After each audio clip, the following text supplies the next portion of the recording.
It started with a bottle. Glass. Heavy. Hurled fast and hard enough to break the skin above my eyebrow and send me stumbling into the curb like I was drunk, even though I hadn't had a drop. F-G-G-O-T, the guy yelled. Just that.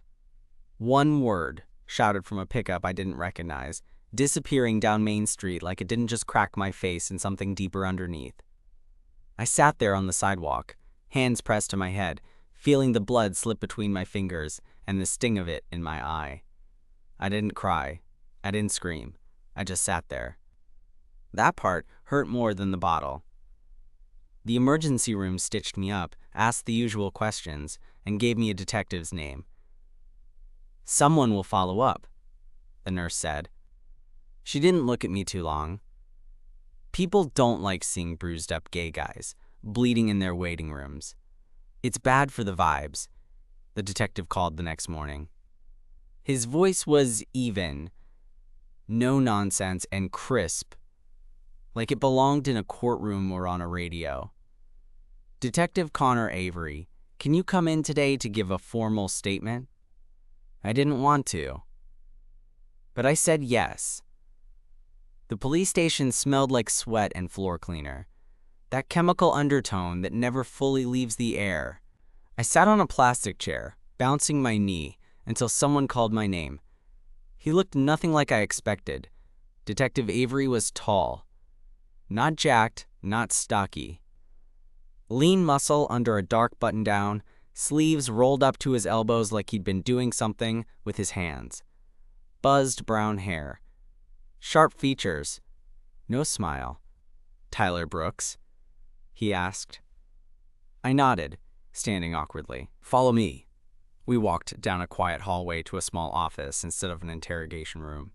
It looked lived in, a coffee mug on the desk, a bookshelf with worn legal volumes, and a stress ball shaped like a dumbbell.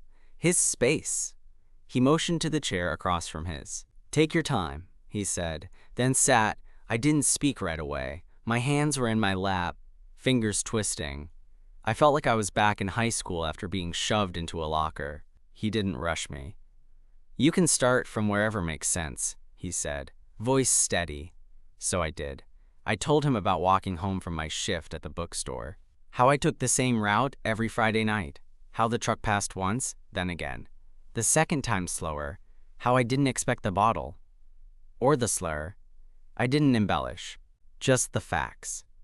He didn't flinch when I said the word. "That's a lot," he said quietly once I'd finished. "You did the right thing coming in."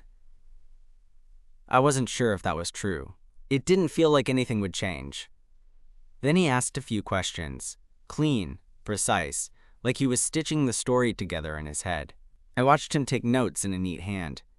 "Did you recognize the vehicle?" he asked. "No, just a white Ford, older, loud engine." "Anyone you've had issues with before?" "Not like that. I mean, I've gotten stares." Dumb comments. "But not like that." He nodded slowly. Then he looked at me, and for the first time I saw something shift in his expression. Barely. Just a fraction. "You live nearby?" "Yeah. 2 blocks down." "You staying there tonight?" I hesitated. "I was going to." "You have anyone you trust? A friend? Partner?" The pause stretched too long. He noticed. "All right," he said, scribbling something else. Then, handing me a card. "This has my cell on it, not the precinct. If anything happens, someone comes by, a car rolls up, anything weird, you call me." I nodded, unsure what to say. The card was heavy cardstock. His name printed in bold at the top. He stood, and I did too, half expecting a handshake. But he didn't offer one. He just said, "We'll do everything we can." I turned to go. "Tyler," he said suddenly. I looked back. "I'm really sorry this happened to you."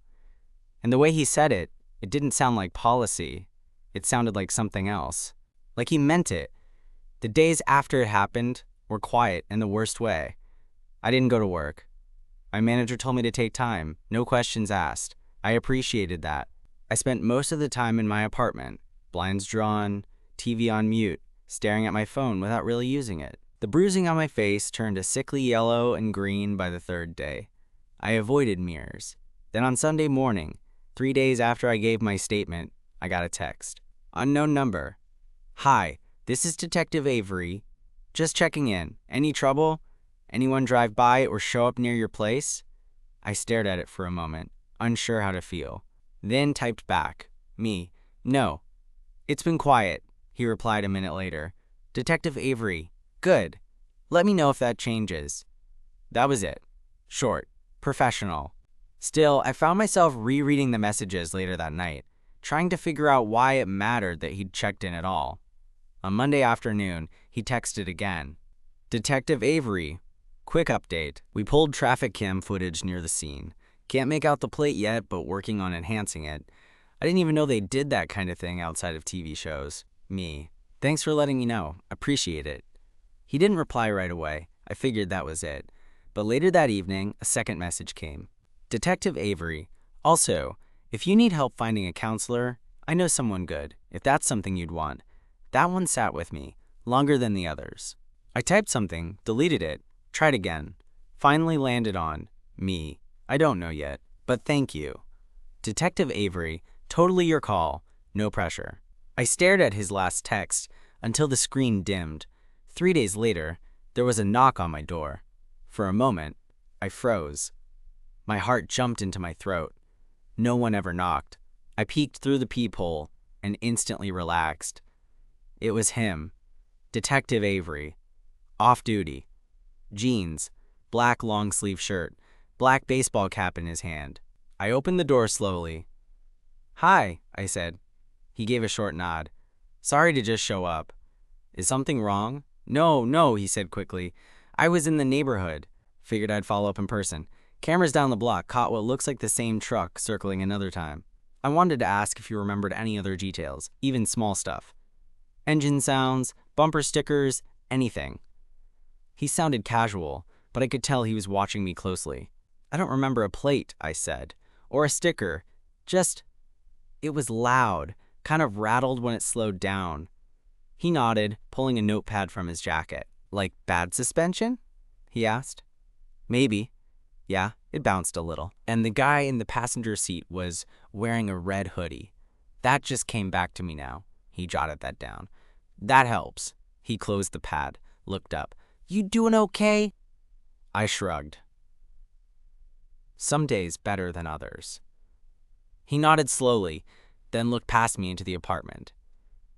Can I come in for a sec? I hesitated, then stepped aside. It wasn't like the movies. He didn't snoop or linger near the windows. Just stood near the entryway, hands in his pockets, glancing around like he wasn't sure if he'd crossed a line. I offered water. He shook his head. There was a silence that hovered, and then he said, You don't have to answer this, but have you had anything like this happen before? I didn't want to go into details, but I said, Not like this. Nothing physical, mostly words, looks, comments on the train. You get used to it. His jaw tightened slightly. You shouldn't have to. His voice was quiet. Something about the way he said it stuck with me. He checked his phone, glanced toward the door. I should let you go. Just wanted to follow up. We're still working it. I'll keep you posted. He headed for the door, then paused, hand on the knob. I'm not supposed to say this, he said without turning around, but I've worked this district for almost 8 years. Most guys on the force, they move on from cases like this fast. Paperwork. Footage. Shrug. You were lucky it landed on my desk. I blinked. Why? He looked over his shoulder, and for the first time, I saw something in his eyes that wasn't cop-like at all. Because I care, he said, like it was both a confession and a dare, and then he was gone. After he left, I sat on my couch for a long time, just staring at the door. It was the first time in days that my apartment didn't feel like a bunker. The air didn't seem as heavy. For the first time since that night, I wasn't listening for sounds outside my window. Instead, I kept thinking about what Detective Avery had said before leaving. Because I care. It was such a simple thing to say. But it came out of him like it had weight.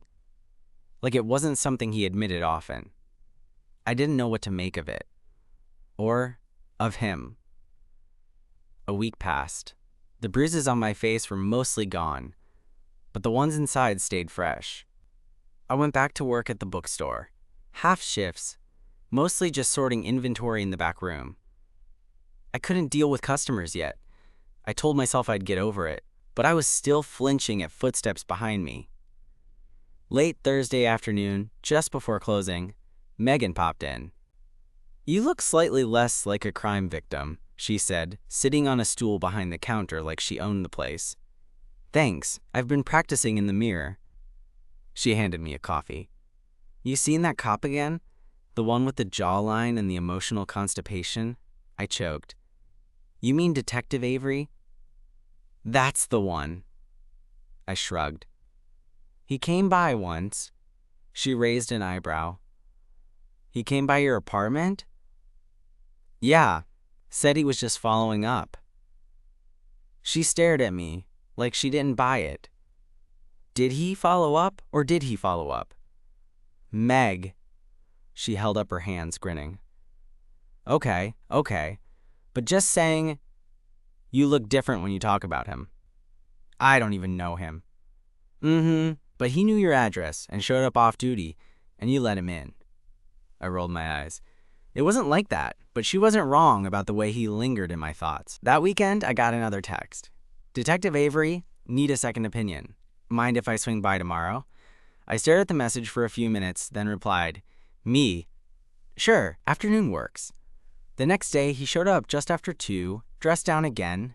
Navy hoodie, dark jeans, running shoes. Less detective, more neighbor dropping by. He stepped inside and pulled out a tablet.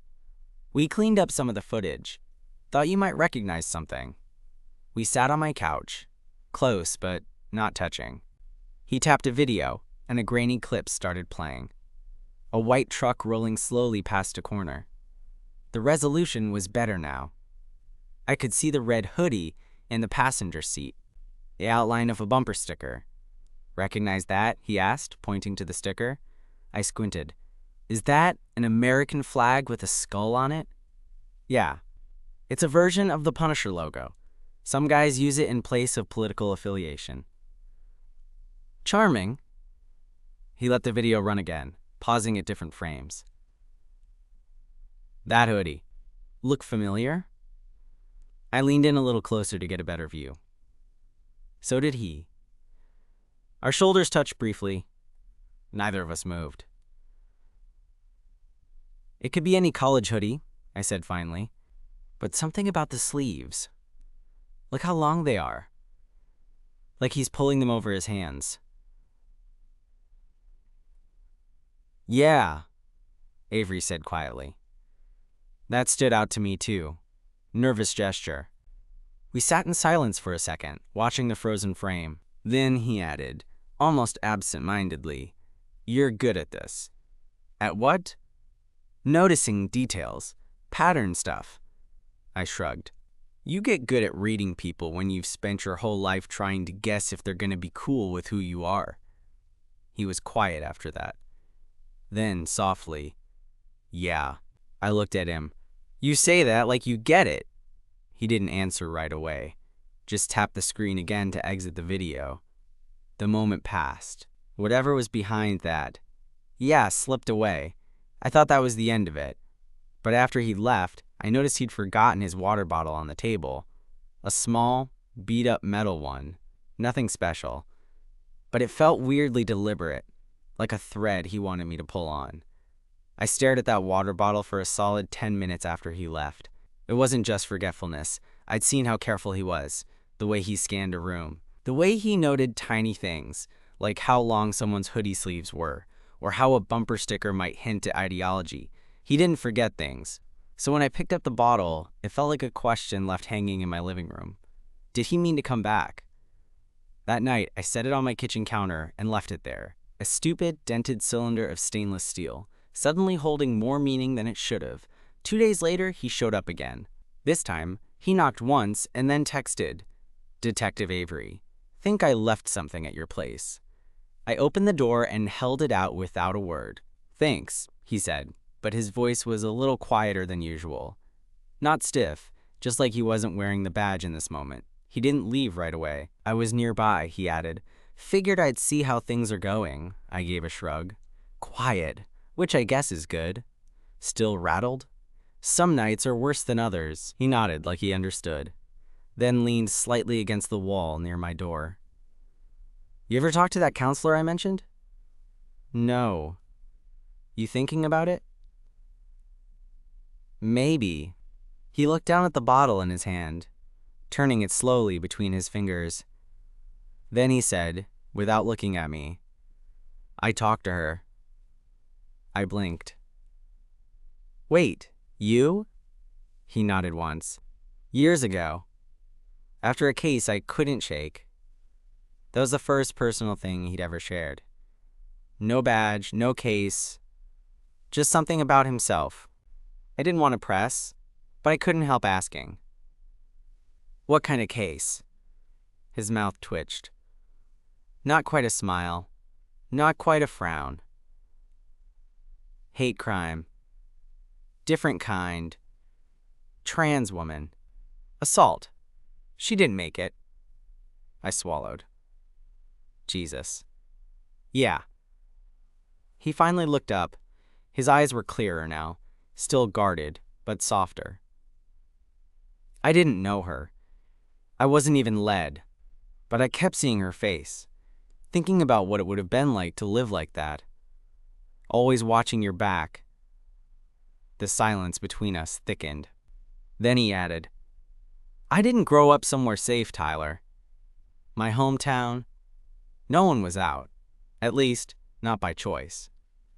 I thought moving to the city would make it easier. Turns out, hiding just gets more complicated." I stared at him, not because I didn't believe him, but because I'd been wondering, since the day I met him, what exactly he was keeping behind that stoic face. And now just a sliver of it was showing. "You're not out," I said quietly. He shook his head. "Not on the job, not really, no.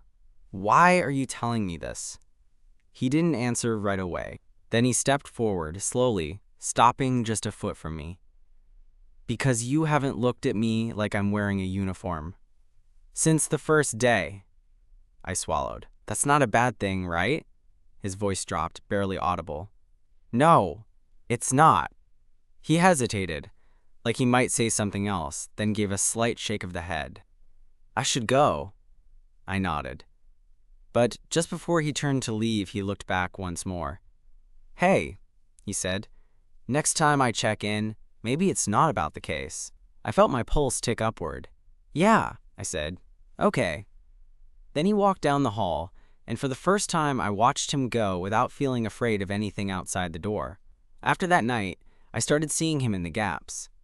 Not literally, but in the quiet parts of the day, the empty seconds between tasks, his voice would echo in my head.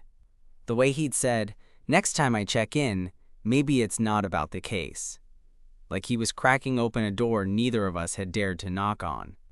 I didn't know what to do with that door. He was still a detective, still a man who lived inside 1,000 layers of rules. And I was just some guy who happened to be in the wrong place at the wrong time, who got lucky enough, or unlucky enough, for his file to land on the right desk. And yet he'd said it. A few days later, I came home to find a small envelope under my door. No name, no seal, just one line, printed neatly in block letters. "Friday, 7 p.m., 52nd and Rosemont, corner booth. If you want." My heart started pounding immediately. I didn't need to Google it. I knew the place. It was a quiet diner tucked away near a train overpass, open late, rarely crowded. I'd eaten there once at 2 a.m. after a breakup. It was the kind of spot you went to when you didn't want to be seen, but didn't want to be alone either. I sat on my couch holding that note like it was a grenade. I must have read it 20 times. If you want. Those words did more damage than anything else, because they meant it was my choice now. He wasn't hiding behind a badge or a case file. He was waiting. I didn't tell anyone. Not Megan, not my coworkers, not even my journal, which had become more therapy than diary lately. Friday came, and I almost didn't go. I stood in front of my mirror for 15 minutes, changing shirts like a damn teenager before finally giving up and throwing on a jacket to cover my nerves. I got there 10 minutes early and nearly walked past the diner twice before convincing myself not to run. When I stepped inside, the place smelled like pancakes and cheap coffee. The same old jukebox sat in the corner humming low. There were only 3 people inside, and one of them was him, Connor. He was already in the corner booth, sleeves rolled up, nursing a cup of coffee like he'd been there a while. He looked up as I approached. No smile. But his eyes changed. Just a flicker, like something settled behind them. "You came," he said simply. I almost didn't ask. I slid into the booth across from him. The plastic seat squeaked under me, loud in the quiet space between us. For a while, we didn't talk. He pushed a small menu across the table. They do a mean grilled cheese. "I'm allergic to dairy," I said. His lips twitched. "Well, now I know." We ordered. He got a burger. I got black coffee just to have something to hold. And then, finally, the wall cracked. "You know," he said, voice lower now, "there's a version of me that never wrote that note." "Yeah?" He nodded. "That version lives in a studio apartment with bare walls and an empty fridge. He goes to work, solves cases, never talks to anyone unless they're bleeding or breaking the law." I sipped my coffee. "Sounds lonely." "It is," he said. "I've been him for a long time." I didn't know what to say, so I didn't try to fill the silence. Just let it be what it was. "I was scared," he admitted. "Of what?" He looked at me, really looked, like he was stripping away the air between us. "Of wanting this," he said. My throat tightened. "This?" I echoed. "You," he said. No hesitation this time.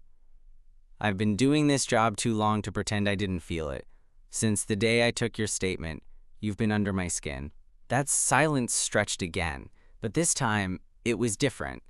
It didn't weigh heavy. It just hovered, like fog before sunrise. I leaned forward. "I didn't expect you to show up like this." "Neither did I," he said. "But I'm tired of being two people." And then he reached across the table. Not a grab, not a show, just his hand. Open, waiting. I didn't make him wait long. We didn't kiss that night. We didn't go back to my place or his.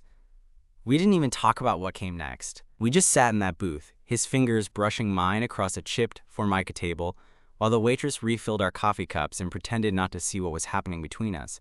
It was a beginning, not a moment of passion, but something quieter, slower, like the start of a long exhale you didn't know you'd been holding. After we left the diner, he walked me to my car. "I still have to be careful," he said, not looking directly at me. "At work. Around certain people. I'm not ashamed." I know," I said, cutting him off gently. "You don't have to explain." He nodded. "Thanks for showing up." I smiled. "You didn't really give me a choice." He smirked at that. A real one, small but alive. And then he leaned in, not to kiss, but just close enough that I could feel the warmth of him in the space between our bodies. "Good night, Tyler." "Good night, Connor." The next few weeks passed in this strange rhythm. We didn't go on dates, not publicly anyway. It was coffee at my place, late-night texts, quiet walks in neighborhoods where nobody knew either of us. It wasn't a secret, but it wasn't loud either. He was different when he wasn't working, less guarded, still not what you call outgoing, but present, thoughtful in a way that surprised me. He listened like a man who hadn't been allowed to share for a long time. Once, after dinner at my place, he noticed a stack of books on my kitchen counter. One of them was a memoir about surviving a hate crime. "You read this stuff often?" he asked. "Sometimes. It helps." He nodded, but something shifted behind his eyes. I asked, "Do you?" He hesitated. Then, "I used to, when I was figuring things out. And now? Now I write." That surprised me. Write what? Journals, case notes, things I can't say out loud. I don't even sign my name to them. You ever let anyone read them? Just one person. I tilted my head. Who? He met my eyes. You. That night, he brought one. Not a journal. Not officially. Just a single page, folded carefully, handwritten in a way that was neat but unpolished. I read it in bed while he sat at the edge of the mattress, his back to me, hands knotted in his lap. It wasn't long, but it was raw. He wrote about how he'd first seen me, not as a victim, not even as a statement to be taken, but as a man who was trying not to fall apart in a room that smelled like ink and fluorescent light. He wrote that he noticed my hand trembling when I talked about the bottle, that he wanted to reach across the table then, but didn't. Because it wasn't his job. Because cops don't get to feel things. He wrote that I looked brave even when I didn't feel it, and that it scared him how much that mattered. When I finished, I didn't say anything right away. I just touched his shoulder. He turned slowly, unsure of what he'd see on my face. I kissed him for the first time. Soft. Careful.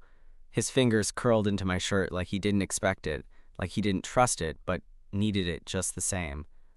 We didn't sleep together that night. We didn't need to.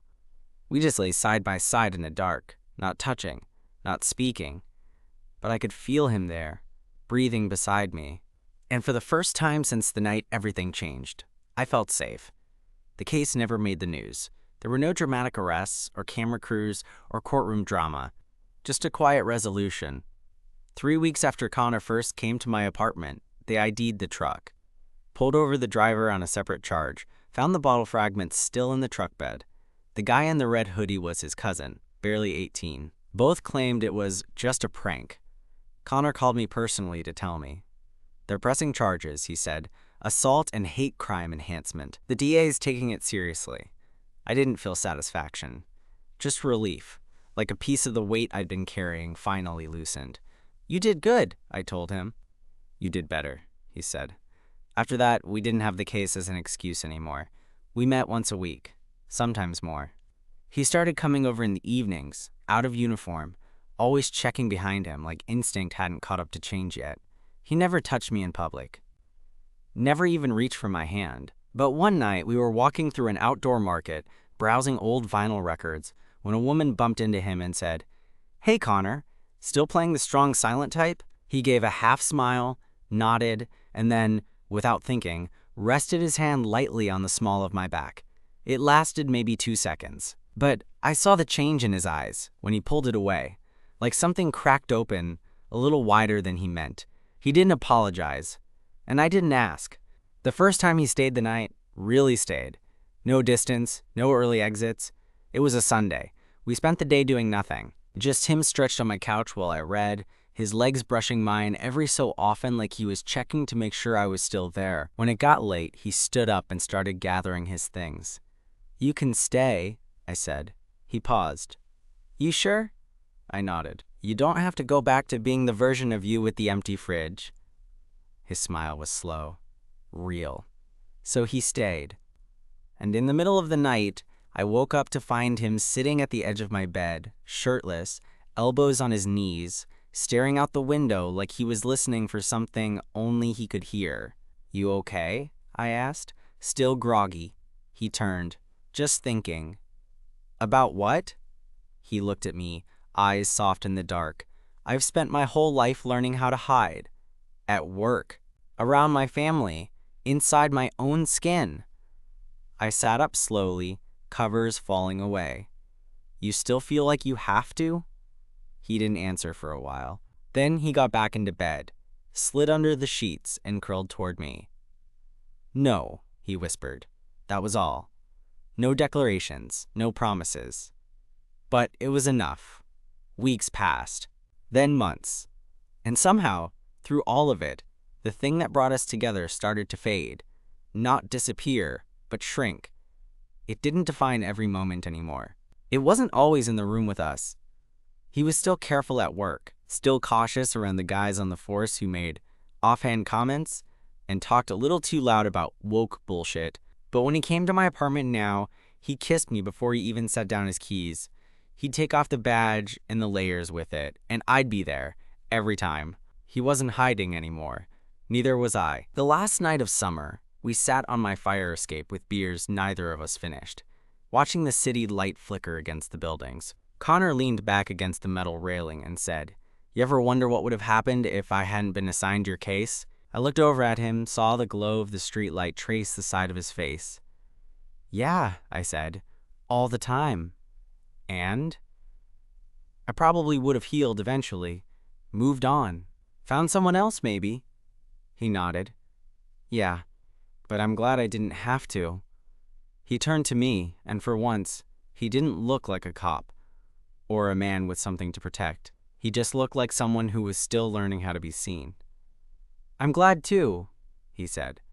And this time, when he kissed me, slow, certain, right there in view of the whole street, he didn't look over his shoulder first.